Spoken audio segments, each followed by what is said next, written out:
एक युद्ध होगा शैतान की संतान के बीच और हवा की संतान के बीच। और इसका वर्णन या इसकी डिस्क्रिप्शन हमें देखने को मिलती है उत्पत्ति के अध्याय 3 में, यानी पवित्र बाइबल की पहली किताब के पहले हिस्से में ही। और ये होगी अच्छाई और बुराई के बीच में लड़ाई। देखिए, हमें ये बात याद रहे कि ये जो उत्पत्ति यानी जेनेसिस चैप्टर 3 है, ये हमें दिखाता है इंसान के फॉल के बारे में, कि कैसे इंसान गुनाह में गिर गया और जिसके कारण सारी धरती श्रापित हो गई थी। इस चैप्टर में हमें पता चलता है कि कैसे शैतान ने आदम और हवा के ऊपर परीक्षा को लाकर उन्हें परमेश्वर से दूर किया और उनसे गुनाह यानी पाप करवा दिया, उन्हें परमेश्वर की आज्ञा तोड़ने के लिए मजबूर कर दिया। अब उनके इस विद्रोह के कारण और परमेश्वर के खिलाफ जाने के कारण उत्पत्ति अध्याय 3:14 के बाद हमें यह देखने को मिलना चाहिए था कि परमेश्वर ने आकाश और पृथ्वी को और सब कुछ को जो इसके बीच में है उसे नाश कर दिया, उसे ख़त्म कर दिया, क्योंकि इंसानों ने उसकी डिवाइन अथॉरिटी के खिलाफ विद्रोह किया और उसकी आज्ञा को तोड़ा और शैतान की विरोधी की बात को मान लिया। लेकिन इसकी बजाय पनिशमेंट, सज़ा की, न्याय की बजाय हमें यहाँ पर एक वायदा, एक प्रॉमिस देखने को मिलता है। और वो वायदा था अपनी इस बनाई हुई रचना को बचाने का, उन्हें छुटकारा देने का और उन्हें जिंदगी देने का। चलिए हम इसे वचन से पढ़ते हैं, उत्पत्ति अध्याय 3। और यहाँ पर परमेश्वर श्राप दे रहे हैं इस सांप को, सांप जिसने आदम और हवा को भरमाया था, उन्हें बहकाया था। यहाँ पर लिखा है वचन 14 से, तब यहोवा परमेश्वर ने सर्प से कहा कि तूने जो ये किया है, इसलिए तू सब घरेलू पशुओं और सब जंगली पशुओं से अधिक श्रापित है। तू पेट के बल चला करेगा और जीवन भर मिट्टी चाटता रहेगा। और ये रही भविष्यवाणी, और मैं तेरे और इस स्त्री के बीच में और तेरे वंश और इसके वंश के बीच में वैर उत्पन्न करूँगा। वह तेरे सर को कुचल डालेगा और तू उसकी एड़ी को डसेगा। ये एक प्रोफेसी यानी एक भविष्यवाणी थी, क्योंकि परमेश्वर ने नहीं कहा कि हवा यानी ये औरत इसे कुचलेगी, वरन कहा कि ये इसकी संतान, इसका सीड आएगा जो कुचलेगा। तो भविष्य के बारे में बात हो रही थी, और ये भविष्य कितना दूर था, कब होगा, ये परमेश्वर जानते थे। और ये एक अल्टीमेट फाइनल युद्ध या लड़ाई होने वाली है बुराई और अच्छाई के बीच में, जिसकी परछाई या जिसका जिक्र परमेश्वर ने हजारों साल पहले भविष्यवाणी के थ्रू कर दिया था।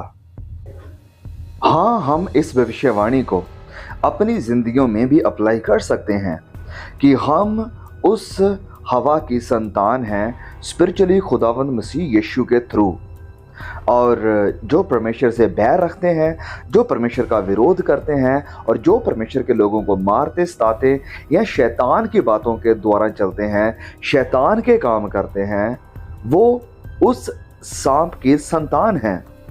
और इनके बीच में यानी शरीर के बीच में और आत्मा के बीच में, आत्मिक लोगों के बीच में और शारीरिक दुनियावी लोगों के बीच में ये युद्ध, ये लड़ाई, एनिमिटी चलती रहेगी। लेकिन इससे भी ऊपर ये वचन बात कर रहा है किसी एक इंडिविजुअल की, जो कि एक पर्टिकुलर, एक खास, स्पेशल इस औरत यानी हवा की कोख से या हवा की सीड से, हवा की संतान में से आने वाला है, जो कि इस सांप के सीड को, शैतान के सीड को पूरी तरह से कुचल देगा। उसके सर के ऊपर अपना पांव रखे उसे डस्ट में, मट्टी में मिला देगा, उसे तबाह कर देगा, ख़त्म कर देगा, उसे एक भद्दा गहरा ज़ख्म देगा। लेकिन इस प्रोसेस में जब वो इस बुरे को, इस दुष्ट को मार रहा होगा, तो ये जो औरत की संतान है, वो खुद भी, हाँ, वो खुद भी जख्मी होगा। क्योंकि जैसे इस वचन में भविष्यवाणी करी गई थी कि जैसे वो अपने पैर के साथ इस सांप को क्रश कर रहा है, इसे कुचल रहा है, तो इस प्रोसेस में उसके पाँव की जो एड़ी है वो भी जख्मी हो जाएगी, क्योंकि वो सांप, वो दुष्ट का बच्चा वापस उसके ऊपर भी अटैक करेगा। और फिर इस कहानी को कंटिन्यू होता हम देखते हैं नए नियम में, जब मरियम की कोख में एक बच्चा आता है जिसमें कि कोई ह्यूमन इन्वॉल्वमेंट बिल्कुल भी नहीं थी, इसमें आत्मिक और परमेश्वर की इन्वॉल्वमेंट थी। और जब इस बच्चे के बारे में मरियम को पता चलता है तो उसे ये भी बताया जाता है कि इस बच्चे के कारण तेरे सीने में भी तलवार चलेगी। और वो हमें कब देखने को मिलता है, जब मरियम अपनी आँखों के सामने इस पूरे ड्रामा को देखती है कि उसके अपने बेटे को क्रूस के ऊपर चढ़ाया जा रहा है, उसकी पीठ को जख्मी किया जा रहा है, उसके सर पर कांटों का ताज रखा जा रहा है और उसे भद्दी मौत मारा जा रहा है।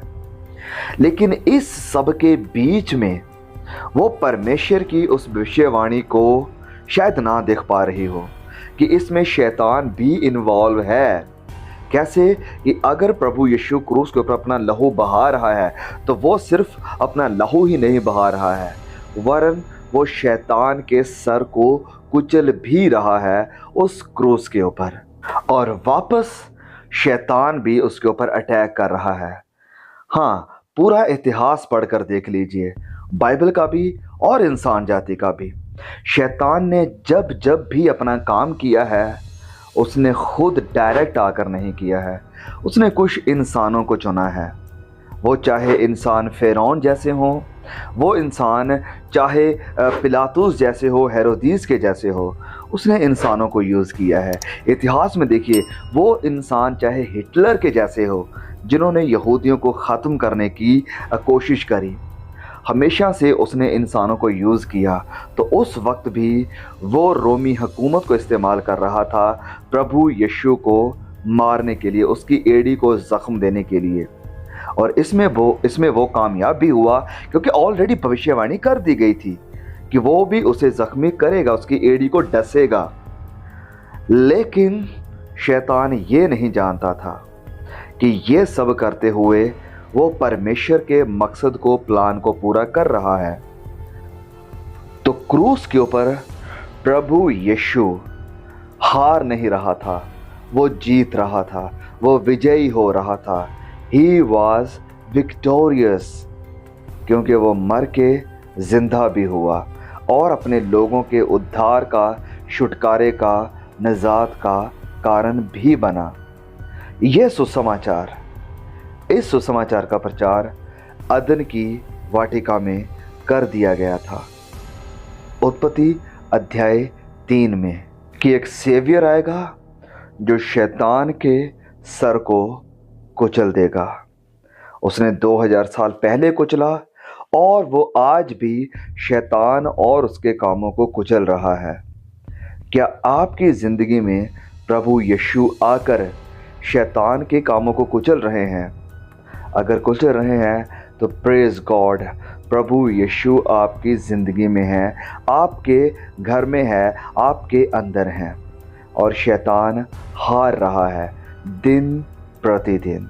May God bless you. Please share the message.